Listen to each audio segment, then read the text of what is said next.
दिन मंगलवार, हिंदी तिथि सप्तमी। और आइए बात करते हैं आज के मुख्य समाचार में देश भर की तमाम बड़ी खबरों पर नजर डालते हैं। देखिए दोस्तों, एक तो आज के दिन को दुनिया भर में वर्ल्ड कैंसर डे के रूप में मनाया जाता है। हर साल 4 फरवरी को विश्व कैंसर दिवस मनाते हैं। लोगों में कैंसर के प्रति जागरूकता बढ़ाने, इसके बारे में जानकारी फैलाने और इस बीमारी से लड़ने के लिए वैश्विक स्तर के प्रयासों को मजबूत करने के उद्देश्य से यह दिवस मनाया जाता है। और ये विश्व कैंसर दिवस मनाने की शुरुआत 4 फरवरी सन 2000 को हुई थी। इस साल इस दिवस की थीम रखी गई है यूनाइटेड बाय यूनिक। दोस्तों, रिपोर्ट के मुताबिक भारत में भी हर साल 15 लाख से भी ज्यादा लोग कैंसर का शिकार होते हैं और कैंसर के पीछे 40% मामलों के लिए कुछ गलत आदतें जिम्मेदार होती है। हालिया वैज्ञानिकों के रिसर्च के मुताबिक दोस्तों, कैंसर के 95% मामलों की जो वजह है वो हमारी खराब लाइफस्टाइल और प्रदूषण यानी पोल्यूशन भी है। विशेषज्ञों ने भी लोगों को सलाह दी है कि धूम्रपान, गुटखा, तंबाकू, सिगरेट और जो बाजार की तली भरी भोजन की चीजें होती हैं उनसे दूर रहें। मतलब इन गंदी चीजों का सेवन कभी ना करें। कैंसर जैसी बीमारी कितनी गंभीर है, इस बात का अंदाजा आप इसी से लगा सकते हैं कि अमेरिका जैसी डेवलप्ड कंट्री में भी हर साल 6 लाख से ज्यादा लोगों की मौत होती है कैंसर की वजह से। तो कैंसर से बचना है तो आज ही अपनी जिंदगी में आदतें बदलें, लाइफस्टाइल में बदलाव करें, संतुलित आहार खाएं, रेगुलर एक्सरसाइज करें, शराब का सेवन करने से बचें और रेगुलर अपना हेल्थ चेकअप करवाते रहें। दोस्तों, एक रिपोर्ट सामने आ रही चौंकाने वाली कि साल 2050 तक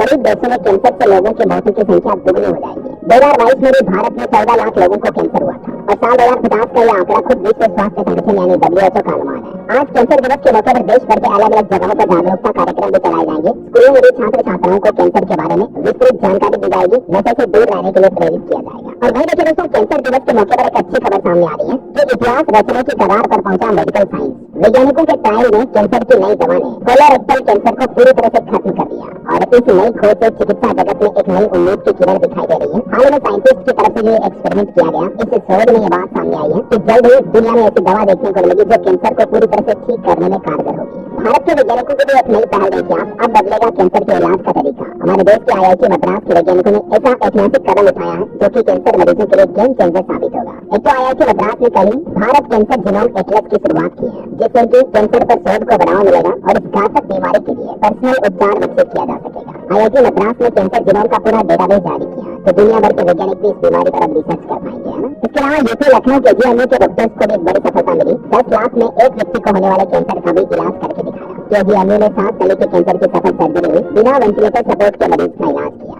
और कुछ राज्यों के भी आंकड़े देखिए आप, राजस्थान में हर 9वां व्यक्ति कैंसर का शिकार है। स्तन कैंसर महिलाओं में और फेफड़ों का कैंसर सबसे ज्यादा पुरुषों में होता है और इस साल 2025 तक 12.5% तक कैंसर मरीजों के बढ़ने की संभावना है। यूपी में भी देखिए तेजी से बढ़ रहे हैं गायनो कैंसर के मरीज, यंग फीमेल्स पर ज्यादा अटैक कर रहा है कैंसर। एक्सपर्ट बोले कि महिलाओं और लड़कियों को अलग रहना जरूरी है। इधर पंजाब में भी देखिए दोस्तों, कैंसर मुक्त बनाने की पहल CCO ने यूनाइटेड बाय यूनिक लॉन्च किया और यहाँ की एक चौंकाने वाली रिपोर्ट देखिए आप, हर 2 घंटे में कैंसर से एक व्यक्ति की जान जा रही है। गुजरात में पिछले 6 वर्षों में कैंसर के 2 लाख मरीजों को निःशुल्क उपचार मिला। राज्य सरकार ने यह आंकड़े जारी किया और इस बात को आपको बता दें कि हेल्थ सेक्टर में सरकार ने बजट में भी एक अच्छा फैसला लिया है। देश भर के अलग अलग राज्यों के 700 जिलों में डे केयर कैंसर सेंटर शुरू किए जाएंगे, जिससे कि कैंसर रोगियों को लंबी दूरी पर इलाज कराने के लिए नहीं जाना पड़ेगा। और इतना ही नहीं, कैंसर मरीजों को सालाना 10,000 करोड़ रुपए की बचत भी होगी। अभी हेल्थ बजट में आपको बता दें सरकार ने फैसले लिए हैं 36 तरह की जीवन रक्षक दवाइयां सस्ती होगी। देश के सभी जिला अस्पतालों में कैंसर डे केयर सेंटर बनाए जाएंगे और भी हेल्थ केयर सेक्टर के बजट में 7 बड़ी घोषणाएं की थी। मैंने आपको सभी अपडेट बताए थे, है ना। तो ये तो दोस्तों आज कैंसर डे के कुछ स्पेशल न्यूज अपडेट हो गए और चलिए अब अपन आगे बढ़ते हैं खबरों में। देखिए आज एक और विशेष पर्व है, देवनारायण जयंती के रूप में मनाया जाता है आज माघ सप्तमी को, विशेष तौर से राजस्थान में, जो कि राजस्थान के लोक देवता भी हैं। तो भगवान देवनारायण जयंती के लिए सभी को ढेर सारी हार्दिक शुभ मंगल कामनाएं। बीते दिन भी देवनारायण जयंती पर राजस्थान में जन सेना बुमराह भक्तों ने कई जगहों पर शोभा यात्रा का आयोजन भी किया और इस मौके पर राजस्थान के मुख्यमंत्री भजन लाल सरकार ने एक सबसे बड़ी घोषणा की है। उन्होंने कहा कि राजस्थान सरकार किसानों को 1-1 लाख रुपए का गौ पालन कार्ड भी देगी। जल्द ही राजस्थान सरकार नई योजना भी शुरू करेगी किसान भाई लोगों के लिए। चलिए आगे बढ़ते हैं खबरों में। देखिए बीते दिन वसंत पंचमी के मौके पर महाकुंभ का आखिरी अमृत स्नान आयोजित हुआ और इस अंतिम अमृत स्नान में लगभग 2.5 करोड़ लोगों ने डुबकी लगाई। दुनिया भर के 30 देशों से भी ज्यादा के लोगों ने महाकुंभ का मेला देखा। आज भूटान नरेश भी प्रयागराज आएंगे, महाकुंभ में शामिल होंगे। और अच्छी बात ये रही दोस्तों की मौनी अमावस्या के दिन जो भगदड़ हुई थी, इस तरह की कोई घटना कल नहीं देखने को मिली। ये महाकुंभ की अलग अलग तस्वीरें देखिए आप, 13 अखाड़ों ने भी संगम में डुबकी लगाई, विदेशी भक्तों ने भी गाया हनुमान चालीसा। महाकुंभ के इस आखिरी अमृत स्नान का आयोजन काफी बढ़िया रहा। साधुओं ने त्रिशूल और तलवारें लहराई, किन्नर अखाड़े ने भी शंखनाद किया। अमृत स्नान के मौके पर यूपी सरकार ने श्रद्धालुओं पर हेलीकॉप्टर के जरिए पुष्प वर्षा भी की। तकरीबन 20 क्विंटल गुलाब के पंखुड़ियों की बारिश हुई। चलिए आगे बढ़ते हैं खबरों में। देखिए अमेरिका के राष्ट्रपति डोनाल्ड ट्रंप और PM मोदी की मुलाकात की तारीख तय हुई। इसी महीने 12 फरवरी को अमेरिका जाएंगे PM मोदी। 2 दिवसीय अमेरिका का दौरा रहेगा उनका 12 और 13 तारीख को और इस दौरान प्रधानमंत्री अमेरिका के नव निर्वाचित राष्ट्रपति डोनाल्ड ट्रंप से भी मुलाकात करेंगे। दरअसल इससे पहले PM मोदी फ्रांस भी जाएंगे। तो खबर है कि फ्रांस के बाद अमेरिका जा सकते हैं PM मोदी। 13 फरवरी को ट्रंप से मुलाकात हो सकती है। क्योंकि जल्द ही फ्रांस दौरे पर भी जाएंगे पीएम मोदी। फरवरी में होने वाली AI समिट में हिस्सा लेंगे। फ्रांस के मेट्रो ने कहा कि 11 और 12 फरवरी को AI शिखर सम्मेलन की मेजबानी करेगा फ्रांस, जिसमें हम आर्टिफिशियल इंटेलिजेंस पर चर्चा करेंगे। तो इस AI शिखर सम्मेलन का हिस्सा प्रधानमंत्री नरेंद्र मोदी भी बनेंगे। 10-11 तारीख को इसमें हिस्सा लेंगे। चलिए, दिल्ली विधानसभा चुनाव पर अपडेट आ रहा दोस्तों। देखिए आप, चुनाव का प्रचार थम चुका है। अंतिम दिन केजरीवाल बोले कि दिल्ली में आम आदमी पार्टी की 55 सीटें आ रही है, अगर महिलाएं जोर लगा दे तो ये 60 हो जाएगी। वहीं इधर गृह मंत्री अमित शाह ने भी कहा कि दिल्ली में बड़े और छोटे मियाँ की छत की जोड़ी है। केजरीवाल और सिसोदिया ने दिल्ली को लूटा, 10 साल तक कुछ नहीं किया। खैर, ये राजनीतिक आरोप प्रत्यारोप के बीच दिल्ली वासियों के लिए महत्वपूर्ण अपडेट ये है कि एक तो दिल्ली में चुनाव वाले दिन कल 5 फरवरी को सार्वजनिक अवकाश रहेगा, मतलब सरकारी छुट्टी रहेगी। नोटिफिकेशन जारी हो चुका है। कल 5 तारीख को दिल्ली में शराब के ठेकों समेत बैंक, स्कूल, कॉलेज वगैरह सब कुछ बंद रहेंगे। सभी मार्केट भी बंद रहेंगे, यहाँ तक की न ही आप बाहर जा पाएंगे, न ही जाम छलकेंगे, क्योंकि दिल्ली में तो 3 तारीख से ही शराब की दुकानें बंद हो चुकी है ऑलरेडी। 3, 4, 5 फरवरी तक 3 दिन लगातार ये शराब की दुकानें बंद रहेगी। और उसके बाद 8 तारीख को भी दिल्ली में ड्राई डे रहेगा, मतलब शराब की दुकानें नहीं खुलेगी, क्योंकि 8 तारीख को दिल्ली चुनाव के नतीजे आएंगे, वोटों की गिनती होगी, तो उस दिन भी शराब की दुकानों पर छुट्टी रहेगी, ठीक है ना। और इसके अलावा दोस्तों, दिल्ली चुनाव और काउंटिंग के दिन मेट्रो का भी समय बदल चुका है। मेट्रो ट्रेन वगैरह भी आप न्यू टाइम देख करके निकले। हरियाणा सरकार ने ये फैसला लिया, एक दिन की छुट्टी घोषित कर दी दिल्ली चुनाव को लेकर। फैक्ट्रियों और निजी कंपनियों के कर्मचारी को वोटिंग देने का मौका मिल सकेगा, इसलिए हरियाणा सरकार ने 5 फरवरी को सार्वजनिक अवकाश का ऐलान किया। चलिए अगला अपडेट देखिए। भारत के कोयला उत्पादन में बढ़ोतरी हुई है, 6% बढ़कर 830 मिलियन टन पहुंच चुका है बीते एक वित्त वर्ष में भारत में कोल प्रोडक्शन। और बड़ी खबर देखिए, महाराष्ट्र के सभी सरकारी दफ्तरों में अनिवार्य हुई मराठी भाषा। महाराष्ट्र की देवेंद्र फडणवीस सरकार की तरफ से मराठी भाषा को लेकर एक बड़ा फैसला लिया गया। मराठी भाषा को बढ़ावा देने के लिए उन्होंने आदेश जारी किया है। कहा कि सरकारी दफ्तरों में काम करने वाले कर्मचारियों को अब मराठी भाषा का ही उपयोग करना होगा, और ये कोई ऑप्शनल नहीं होगा, बल्कि अनिवार्य कर दिया इस नियम को। वहीं महाराष्ट्र में किसान लोगों के लिए भी अच्छी खबर है। सरकार का कहना है कि जल्द ही कृषि के क्षेत्र में AI का इस्तेमाल किया जाएगा। इसकी तैयारी भी कर रही है फडणवीस सरकार। अजित पवार की तरफ से बड़ा ऐलान किया गया, जो कि महाराष्ट्र के उप मुख्यमंत्री है। चलिए अगली खबर देखिए दोस्तों। डॉलर के मुकाबले भारत का रुपया धड़ाम से गिरा, पहली बार 87 रुपए के पार पहुंचा $1 का रेट। जी हाँ, कहीं ना कहीं देखा जाए तो इंडिया की इकोनॉमी के लिए बुरी खबर है। रुपया रिकॉर्ड तोड़ ऑल टाइम लो पर पहुंच गया है। डॉलर के मुकाबले बीते दिन 67 पैसे और गिरकर 87 रुपए 29 पैसे प्रति डॉलर पहुंच चुका है, और इससे हमारे देश में विदेशी वस्तुएं और महंगी हो गई है। चलिए अगला अपडेट देखिए। भारत के संसद भवन में कल बीते दिन बजट सत्र में महाकुंभ भगदड़ को लेकर विपक्ष ने वॉकआउट किया और मौतों का सही आंकड़ा जारी करने की भी मांग की। तो लोकसभा स्पीकर बोले कि सदन में सवाल करें, मेज न तोड़े, तोड़फोड़ न करें, क्योंकि संसद भवन में कांग्रेस अध्यक्ष खड़गे ने भी कहा कि कुंभ भगदड़ में हजारों लोग मारे गए। तो इधर उपराष्ट्रपति जगदीप धनखड़ ने उनसे अपना बयान वापस लेने को कहा, तो उन्होंने जवाब दिया कि सही आंकड़ा बताएं तो माफी मांग लूंगा। संसद में बजट सेशन के तीसरे दिन काफी हंगामा देखने को मिला। इधर भाजपा ने सोनिया गांधी और पप्पू यादव के खिलाफ विशेषाधिकार हनन का नोटिस भी दिया। दोनों ने राष्ट्रपति पर जो विवादित कमेंट किया था, बेचारी कहा था, और ऐसे कुछ बयान को चलते अब बीजेपी ने इनको नोटिस जारी किया। और वो देखिए, संसद भवन में राजनीति की सबसे बड़ी खबर तो ये बन गई कि पहली बार राहुल गांधी ने पीएम मोदी की तारीफ की और उल्टा यूपीए सरकार की खामियां गिनाई। बजट सत्र में राहुल गांधी बोले कि पीएम मोदी का मेक इन इंडिया अच्छा आइडिया है, और उन्होंने बेरोजगारी पर जवाब देते हुए कहा कि हमारी जब यूपीए सरकार थी तब भी बेरोजगारी पर कुछ नहीं कर पाई।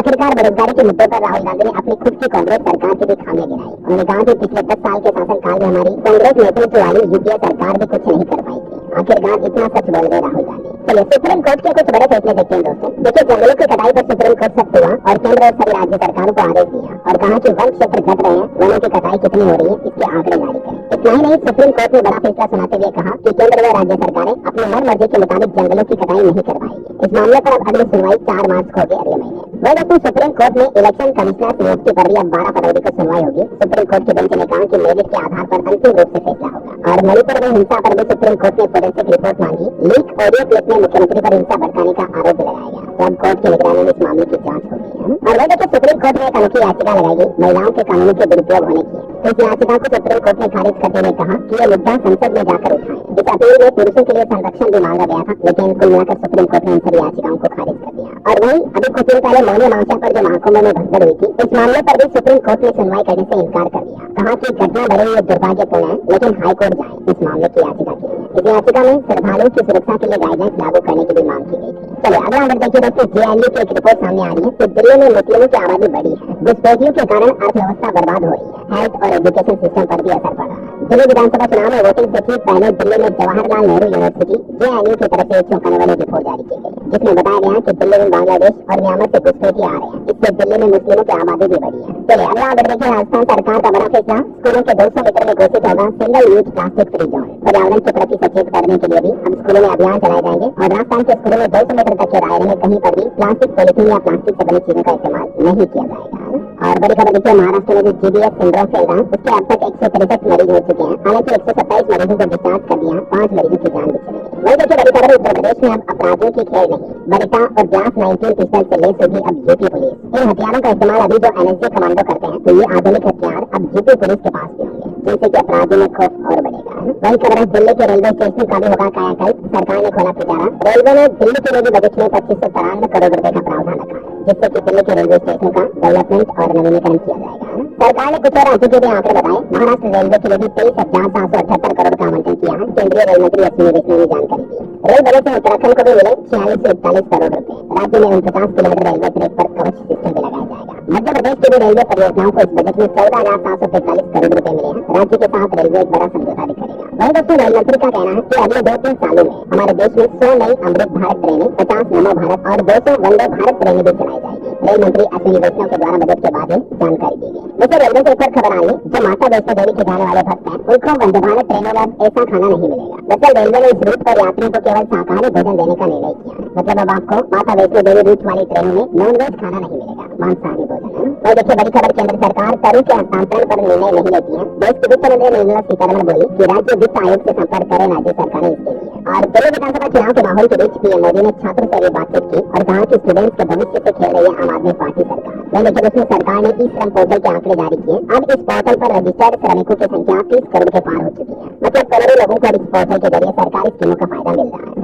वही खबर है, भारत दौरे पर आए हुए अभी रूस के स्टेट बीमा के अध्यक्ष, उन्होंने भारत को बताया एशिया में प्रमुख साझेदार। वालोडिन उनका नाम है, जो अभी भारत दौरे पर है। और खबर है, भारतीय अमेरिकी सिंगर चंद्रिका टंडन ने ग्रैमी अवार्ड जीता। बियॉन्से 50 साल में कंट्री ग्रैमी जीतने वाली पहली ब्लैक वुमन भी बनी। करंट अफेयर्स के हिसाब से इम्पोर्टेंट है, ध्यान रखिएगा। हमारे देश के प्रधानमंत्री नरेंद्र मोदी ने भी ग्रैमी पुरस्कार जीतने पर भारतीय मूल की चंद्रिका टंडन को बधाई। इसमें राजस्थान में बारिश हुई, मध्य प्रदेश में फिर से ठंड का अनुमान, 8 राज्यों में कोहरा जाने की चेतावनी, जम्मू कश्मीर में भी बर्फबारी हुई। कुछ राज्यों के हालात देखिए आप, राजस्थान में तो जयपुर समेत कई जिलों में रात में भी बदला मौसम, कई इलाकों में बारिश भी देखी गई। मौसम विभाग का कहना है कि आज भी बादल छा सकते हैं और 5 फरवरी के बाद से राजस्थान में सर्दी फिर से बढ़ सकती है। इधर हरियाणा के 14 जिलों में बारिश का अलर्ट है। 6 जिलों में सुबह भी धुंध छाई रही, ठंडी हवाएं चलने से ठिठुरन बढ़ी है। 5 फरवरी तक मौसम खराब रहेगा। पंजाब के भी 8 जिलों में कोहरे की चेतावनी, विजिबिलिटी 50 मीटर रहेगी। पंजाब में आज एक नया पश्चिमी विक्षोभ एक्टिव होगा, जिसके चलते कई मैदानी इलाकों वाले जिलों में बारिश देखने को मिलेगी। बिहार में भी 5 फरवरी से ठंड बढ़ सकती है। आज भी बिहार के 5 जिलों में घने कोहरे का येलो अलर्ट है। और उत्तर प्रदेश में देखिए दोस्तों, आज से 5 दिन तक बारिश की चेतावनी, 20 शहरों में घना कोहरा छाया रहा। अयोध्या अभी सबसे ठंडा इलाका चल रहा है। हिमाचल प्रदेश में फरवरी में सामान्य से कम बारिश होगी, तापमान भी नॉर्मल से ज्यादा रहेगा। और भी मौसम विभाग का कहना है कि उत्तर भारत में सक्रिय हुआ पश्चिमी विक्षोभ, जिसके चलते कई राज्यों में बारिश का अलर्ट है। अगले 24 घंटों के दौरान देश के किन राज्यों में बारिश की गतिविधियां देखने को मिल सकती है, इसकी जानकारी भी आप देख लीजिए ना, थोड़ा सा वीडियो को पॉज करके। और चलिए मौसम के बाद सराफा बाजार पर नजर डालें तो देखिए दोस्तों, सोने का भाव एक बार फिर से ऑल टाइम हाई पर पहुंच चुका है। हालांकि चांदी थोड़ी सस्ती हुई है। अभी 10 ग्राम गोल्ड 618 रुपए महंगा होकर 82,704 रुपए प्रति 10 ग्राम पहुंच चुका है। बीते 34 दिनों में सोने के भाव में 6,500 से ज्यादा की बढ़ोतरी देखी गई। वहीं चांदी के दाम में बीते दिन गिरावट रही, 220 रुपए सस्ती होकर अभी चांदी 93,313 रुपए प्रति किलो पर चल रही है। जनवरी से लेकर अब तक दोस्तों सोना 6,542 रुपए महंगा हो चुका है। गोल्ड के प्राइस काफी ज्यादा बढ़े हैं। वहीं मार्केट पर नजर डालते हैं, कुछ देखिए आप रिपोर्ट। इस सप्ताह शेयर मार्केट में तेजी का अनुमान है, क्योंकि बजट का भी असर दिखेगा, आरबीआई के पॉलिसी मॉनिटरिंग वगैरह के नतीजे भी आएंगे, तो ये सब कुछ फैक्टर्स बाजार की चाल तय करेंगे। बीते दिन भारतीय बाजार में सेंसेक्स 319 अंक गिरकर 77,186 पर बंद हुआ। निफ्टी भी 121 अंक टूटा। और मीडिया रिपोर्ट से आ रही दोस्तों की आरबीआई की जो 5 से 7 फरवरी को एमपीसी मीटिंग होगी, उसमें रिजर्व बैंक रेपो रेट की 0.25% की कटौती कर सकता है। अगर ये फैसला लिया जाता है तो बैंक लोन वगैरह सस्ते होंगे काफी अच्छे। और कंपनी के नतीजे देखिए आप, तीसरी तिमाही में टाटा केमिकल्स को 21 करोड़ का लॉस हुआ। निवेशकों के लिए खबर है, हेल्थ केयर कंपनी का आईपीओ आना 5 फरवरी को। एमजी हेल्थ केयर लिमिटेड का आईपीओ आना, जिसमें आप चाहे तो इन्वेस्टमेंट कर सकते हैं। और इसके अलावा एक सोलर कंपनी का आईपीओ भी आना 6 फरवरी को। सोलरियम ग्रीन का आईपीओ भी ओपन होगा, ठीक है ना। चलिए मार्केट के बाद आगे बढ़ते हैं खबरों में। देखिए खबर, हरियाणा के फरीदाबाद में 38वां सूरज कुंड अंतर्राष्ट्रीय फिल्म मेले का आयोजन 7 फरवरी से शुरू होगा। और देश की राजधानी दिल्ली के भारत मंडपम में अभी विश्व पुस्तक मेला जारी है। वर्ल्ड बुक फेयर में आप भी चाहे तो हिस्सा ले सकते हैं। रेल मंत्री का कहना है कि प्रधानमंत्री नरेंद्र मोदी ने पश्चिम बंगाल में भी रेलवे सुविधाओं के आधुनिकीकरण और विस्तार को बढ़ाने के लिए एक नया बड़ा मिशन शुरू किया। वही देखिए हमारे देश में पर्यटकों पर एक रिपोर्ट आ रही,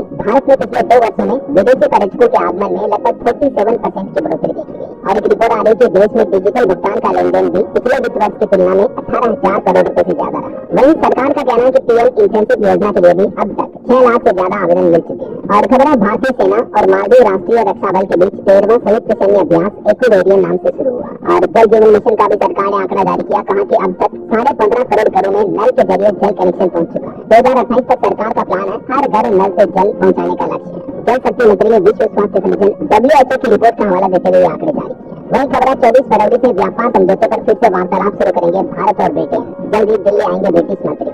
और कोयला मंत्री का कहना है कि साल 2030 तक हमारे देश में कोयले का उत्पादन 153 करोड़ 30 लाख टन होने की उम्मीद है। और खबर है लोकसभा में त्रिभुवन सहकारी विश्वविद्यालय बिल भी पेश हुआ। सहकारी क्षेत्र के शैक्षिक ढांचे को बढ़ाना इस बिल का लक्ष्य है। वही हमारे देश में बढ़ते मोटापे को लेकर देखिए पीएम मोदी की अपील के बाद जन भागीदारी अभियान शुरू हुआ। घर घर जाएंगे स्वास्थ्य टीमें, 700 मेडिकल कॉलेज भी इसमें शामिल होंगे। देश में तेजी से बढ़ती मोटापे की आबादी को रोकने के लिए अब सरकार द्वारा ये नया मिशन शुरू किया जा रहा है, जिससे मोटापे की वजह से मधुमेह यानी शुगर, उच्च रक्तचाप यानी हाई ब्लड प्रेशर और दिल की बीमारियां भी होने की संभावनाओं का जोखिम काफी बढ़ जाता है। तो इसलिए अगर आप भी मोटापे से ग्रसित हैं तो रोजाना वर्कआउट, एक्सरसाइज करें, पैदल चलें, घूमे फिरें।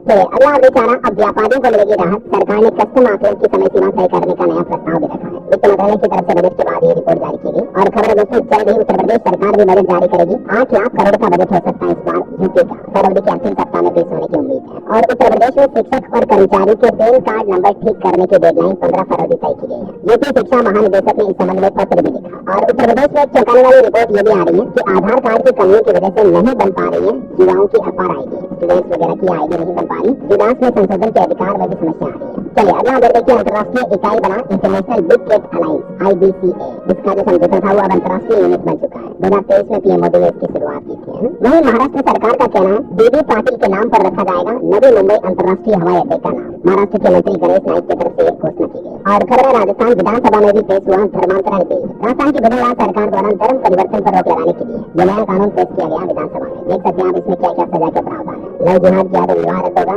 जबरन धर्म परिवर्तन पर 10 साल तक की जेल की सजा का प्रावधान किया है। वही खबर देखिए आप 2000 रुपए के नोट को लेकर RBI की तरफ से ये नया अपडेट जारी किया गया, जिसके मुताबिक अभी भी तकरीबन 6577 करोड़ रुपए के ऐसे नोट है जो लोगों के पास ही मौजूद है। ये नोट न तो बैंकों में आए हैं न ही इन्हें बदलवाया गया। तो RBI का कहना है कि जिन लोगों ने अभी तक भी नोट नहीं बदलवाए हैं वो जल्द से जल्द बदलवा ले, मौका है। चलिए अगला अपडेट देखिए दोस्तों, अमेरिका के नए राष्ट्रपति डोनाल्ड ट्रंप ने मेक्सिको पर लगाए गए टैरिफ को 1 महीने के लिए टाल दिया। ट्रंप का यू टर्न देखने को मिला। हालांकि कनाडा और चीन से आयात पर शुल्क जारी रहेगा, लेकिन मेक्सिको पर फिलहाल ये टैरिफ को 30 दिन के लिए टाल दिया अमेरिका ने। ट्रंप ने कहा कि पड़ोसी देश ड्रग्स की सप्लाई रोकने के लिए बॉर्डर पर 10,000 सैनिक भेजेगा। वही दोस्तों अमेरिका को WHO में भी वापस लाने की अपील की गई। WHO चीफ बोले कि सदस्य देश ट्रंप पर दबाव डाले। यूएस इसका सबसे बड़ा दानदाता है, इसलिए WHO ने यूएस से ये अपील भी की है। वही भारत के पॉलिटिक्स में खबर देखिए आप, विदेश मंत्री एस जयशंकर बोले कि राहुल गांधी ने झूठ बोला, देश की छवि बिगाड़ी। नेता विपक्ष ने कहा था कि ट्रंप की शपथ में मोदी को न्योता मिले, इसलिए जयशंकर अमेरिका गए थे। तो ये बयान पर भी कंट्रोवर्सी हो रही है। चलिए अगला अपडेट देखिए, भारतीय अंतरिक्ष एजेंसी इसरो के 100वें सैटेलाइट में टेक्निकल खराबी आई। MBS-02 सैटेलाइट मिशन ऑर्बिट में स्थापित नहीं हो सका। 29 जनवरी को भी लॉन्च किया गया था, तो इसमें अभी टेक्निकल प्रॉब्लम चल रही है। फिलहाल सैटेलाइट सिस्टम ठीक है और अभी एलिप्टिकल ऑर्बिट में है। वहीं खबर देखिए, सुप्रीम कोर्ट से बाबा राम रहीम को राहत नहीं मिली। पंजाब सरकार को 3 सप्ताह में दाखिल करना होगा जवाब, 18 मार्च को सुनवाई होगी। और खबर है कि अयोध्या में राम मंदिर के मुख्य पुजारी को ब्रेन हेमरेज हो गया। आचार्य सत्येंद्र दास को लखनऊ PGI में भर्ती कराया गया। हालत अभी उनकी काफी गंभीर बताई जा रही। भक्तों ने उनके जल्द ठीक होने की प्रार्थना भी की। हम भी ईश्वर से प्रार्थना करते हैं जो जल्द ही स्वस्थ हो जाए। चलिए खबर आ रही है, मध्य प्रदेश में मल्टीनेशनल कंपनियां देंगी 33,000 नौकरियां। अमेजॉन, वॉलमार्ट और माइक्रोसॉफ्ट से संपर्क कर रही है MP सरकार। नई पॉलिसी में 30 करोड़ तक की छूट मिलेगी कंपनियों को। और खबर है कि 5 साल बाद चीनी फास्ट फैशन ब्रांड शेन की भारत में वापसी हुई। रिलायंस के डील के बाद अब भारत में एंट्री की इजाजत मिली है। शेन इसका नाम है। और खेल समाचार से खबर देखिए आप, क्रिकेट वर्ल्ड चैंपियन बनने के बाद अपना पहला टूर्नामेंट हारे प्रज्ञानंद ने टाटा स्टील टेस्ट मास्टर्स में उनको हराया। ये टाइटल जीतने वाले दूसरे भारतीय भी आए। वह देखिए 38वें राष्ट्रीय खेलों में खिलाड़ियों ने दिखाया दमखम, जो अभी उत्तराखंड में चल रहे हैं। वेट लिफ्टिंग में चंडीगढ़ की वंशिता ने गोल्ड कप जाया, तो वही महाराष्ट्र के वैभव ने भी नया रिकॉर्ड बनाया। और खबर देखिए, हमले के बाद पहली बार पब्लिक इवेंट में दिखे बॉलीवुड एक्टर सैफ अली खान अपनी फिल्म जेल थीफ के टीजर लॉन्च के इवेंट में पहुंचे हैं। हालांकि अब भी इनके हाथ में प्लास्टर लगा दिखाई दिया। वही खबर है, ब्लिंकिट और जेप्टो को टक्कर देने के लिए बिहार में कई युवाओं ने चटपट करके एक नया स्टार्टअप लॉन्च किया है, जो आपको 15 से 30 मिनट में घर पर सामान पहुंचाएगा। और खबर है, हरियाणा का 2 लाख करोड़ का बजट पेश करेंगे मुख्यमंत्री नायब सिंह सैनी। गरीबों की भरेगी जेब। अगले महीने मार्च में हरियाणा सरकार अपना बजट पेश करेगी। और खबर है, एशिया के सबसे बड़े जेवर अंतर्राष्ट्रीय हवाई अड्डे से नियमित उड़ान सेवा इस वर्ष अप्रैल में शुरू होगी। नागर विमानन मंत्री के राम मोहन नायडू की तरफ से घोषणा की गई है। और वही देखिए, दिल्ली विधानसभा चुनाव को लेकर मतदान के दिन शाम 6 बजे तक निर्वाचन आयोग ने एग्जिट पोल पर लगाया प्रतिबंध। यानी कल 5 तारीख को 6 बजे बाद आपको दिल्ली के सर्वे देखने को मिलेंगे चुनावी नतीजों के। चलिए अगला अगर देखिए, उत्तर प्रदेश के शिक्षकों को करना होगा ये काम। सभी जिलों के बेसिक शिक्षा अधिकारी को निर्देश भी भेजा गया, जिसके मुताबिक उनको पैन कार्ड नंबर मानव संपदा पोर्टल पर अगर किसी की गलत लगे हुए हैं तो अपडेट करना है। 10 फरवरी तक आवेदन कर सकते हैं और 15 फरवरी लास्ट डेट रहेगी। और खबर है, झारखंड राज्य के 4 जिलों में नए मेडिकल कॉलेज बनाए जाएंगे। हेमंत सोरेन सरकार के बजट से राज्य कर्मचारियों की भी खुशी बढ़ने वाली है। 3 मार्च को झारखंड सरकार विधानसभा में अपना बजट पेश करेगी। और खबर देखिए, बिहार सरकार का बड़ा फैसला, आर्टिफिशियल इंटेलिजेंस और मशीन लर्निंग की पढ़ाई भी करेंगे अब स्टूडेंट। बिहार के उच्च शिक्षण संस्थानों में इस तरह की आधुनिक तकनीकी शिक्षा भी पढ़ाई जाएगी। वही खबर देखिए, 2 फरवरी 2026 तक कश्मीर हो जाएगा आजाद, भारत में तेज होंगे मुजाहिदीन के हमले। लश्कर के डिप्टी चीफ की तरफ से ये जहर उगला गया पाकिस्तान की जमीन से, भारत के खिलाफ ये साजिश रची जा रही। देखिए जरा, चलिए खबर है, भारत में पहली बार इस राज्य में खुलने वाली है AI यूनिवर्सिटी। महाराष्ट्र सरकार देश में पहला आर्टिफिशियल इंटेलिजेंस विश्वविद्यालय स्थापित करने जा रही है। और किसानों के लिए एक बड़ी राहत भरी खबर देखिए, किसान डायलॉग परेशान न हो, मात्र एक क्लिक से मिलेगा समाधान। जम्मू कश्मीर विश्वविद्यालय के वैज्ञानिकों ने एक बड़ी खोज की है। वैज्ञानिकों ने किसान किट नाम से एक नया किट बनाया, जिससे किसान चंद मिनटों में अपनी फसल की बीमारी और खाद की जरूरत का पता लगा पाएंगे। वही देखिए, बिहार पटना में QR कोड स्कैन करते हुए आपको ऑटो और चालक की पूरी जानकारी मिल जाएगी। ये नई व्यवस्था शुरू की जा रही परिवहन विभाग द्वारा। खबर है, हरियाणा राज्य को भी रेल बजट में मिले 3416 करोड़ रुपए, 50 नव भारत ट्रेनें मिलेगी, 5 वंदे भारत ट्रेनें भी गुजरेगी हरियाणा से, और इस 4 पानीपत समेत 34 अमृत स्टेशन भी बनाए जाएंगे। चलिए महाकुंभ के कुछ अपडेट देखिए आप। अमृत स्नान पर नागा साधुओं को देखने उमड़ी भीड़, घोड़ों पर सवार होकर निकले साधु। और गंगा संगम के अमृत स्नान करने वाले संतों को भी मुख्यमंत्री योगी आदित्यनाथ ने बधाई दी। कहा कि महाकुंभ केवल भारत ही नहीं बल्कि पूरी दुनिया के लिए आध्यात्मिक प्रेरणा का स्रोत है। और दोस्तों, दूसरे दिन वसंत पंचमी के मौके पर अमृत स्नान पर प्रयागराज के सभी अस्पतालों में हाई अलर्ट जारी रहा। 6 फरवरी तक सभी डॉक्टर अब भी हॉस्पिटल में ही रहेंगे। 1700 मेडिकल स्टाफ तैनात है। चलिए हरियाणा सरकार का एक नया आदेश देखिए, पहली कक्षा में अब 6 वर्ष की आयु पर ही बच्चों का स्कूल में दाखिला यानी एडमिशन हो पाएगा। हरियाणा राज्य के सभी सरकारी और निजी स्कूलों को संबंध में आदेश भी जारी हो चुका है। वहीं हज यात्रा पर जाने वाले लोगों के लिए बड़ा अपडेट आ रहा है। हज यात्रियों को 18 फरवरी तक जमा करना होगा पासपोर्ट, और हज इंस्पेक्टर की परीक्षा भी 9 फरवरी से शुरू होगी। हज कमेटी ऑफ इंडिया की तरफ से नया सर्कुलर जारी किया गया है। चलिए कुछ स्टेट न्यूज अपडेट देख लेते हैं दोस्तों फटाफट से। देखिए, राजस्थान जयपुर में जुटेंगे 600 भारतीय और 21 विदेशी प्रचारक विशेषज्ञ। दरमाकोन 2025 में 5,500 से भी ज्यादा प्रतिनिधि होंगे शामिल। 7 फरवरी से 80 सत्र में होगी नई सोच पर चर्चा। वही खबर है, बजट में राजस्थान रेलवे को भी 9,960 करोड़ रुपए मिले। और देखिए, राजस्थान अजमेर की तमन्ना और पायल ने जीता कांस्य पदक। 38वें राष्ट्रीय खेलों के आर्टिस्टिक पेयर वर्ग में राजस्थान ने पहला पदक जीता है। वही खबर है, मध्य प्रदेश में देखिए 5 से 10 फरवरी तक बंद रहेगा MPE डिस्ट्रिक्ट पोर्टल। अगले 6 दिन तक आय, जाति, मूल निवास प्रमाण पत्र वगैरह इस तरह के डॉक्यूमेंट नहीं बन पाएंगे, क्योंकि ऑनलाइन पोर्टल बंद रहेगा, अपडेट किया जाएगा। और खबर है, छत्तीसगढ़ निकाय चुनाव को लेकर देखिए, छात्राओं को फ्री सैनिटरी पैड दिए जाएंगे। बीजेपी के घोषणा पत्र में 20 बड़े वादे किए गए। प्रॉपर्टी टैक्स में छूट मिलेगी। UPSC मेंस क्लियर करने पर 1 लाख रुपए भी दिए जाएंगे। और खबर है, छत्तीसगढ़ में 5वीं 8वीं बोर्ड परीक्षाओं का शेड्यूल भी जारी हुआ। फेल होने पर भी अगली क्लास में प्रमोशन मिल पाएगा। ऑफिशियल एग्जाम का टाइम टेबल आप ऑफिशियल बोर्ड पोर्टल पर चेक कर लीजिएगा। और खबर देखिए, छत्तीसगढ़ की बेटी ने जीता विशेष प्लेसमेंट का खिताब। Mrs India Telangana Andhra Pradesh queen की बनी, कॉर्पोरेट वर्ल्ड में भी बनाई अलग पहचान। खबर है, हरियाणा में निकाय चुनाव की घोषणा होगी आज। मुख्य निर्वाचन अधिकारी ने प्रेस कॉन्फ्रेंस बुलाई और जानकारी दी। 8 निगम और 26 नगर परिषद नगर पालिका में वोटिंग होगी जल्दी है। और खबर है, हरियाणा के प्राइवेट अस्पतालों का भी 400 करोड़ का बकाया देगी सरकार। 31 मार्च तक का टाइम मांगा। IMA यानी इंडियन मेडिकल एसोसिएशन ने भी सरकार के अब इस प्रस्ताव को मान लिया है। 600 अस्पतालों में अभी OPD जारी रहेगी, बाकी हड़ताल पर थे डॉक्टर। और बाकी हरियाणा में पहली क्लास में एडमिशन की उम्र बढ़ चुकी है। 6 साल के बच्चों को दाखिला दे पाएंगे, तो मैंने आपको बता दिया। इधर देखिए, आप पंजाब में भी 88,000 करोड़ रुपए का निवेश हुआ। उद्योग मंत्री बोले कि 5574 निवेश प्रस्ताव आया। इससे पंजाब राज्य में 4 लाख से ज्यादा युवाओं को रोजगार मिल पाएगा।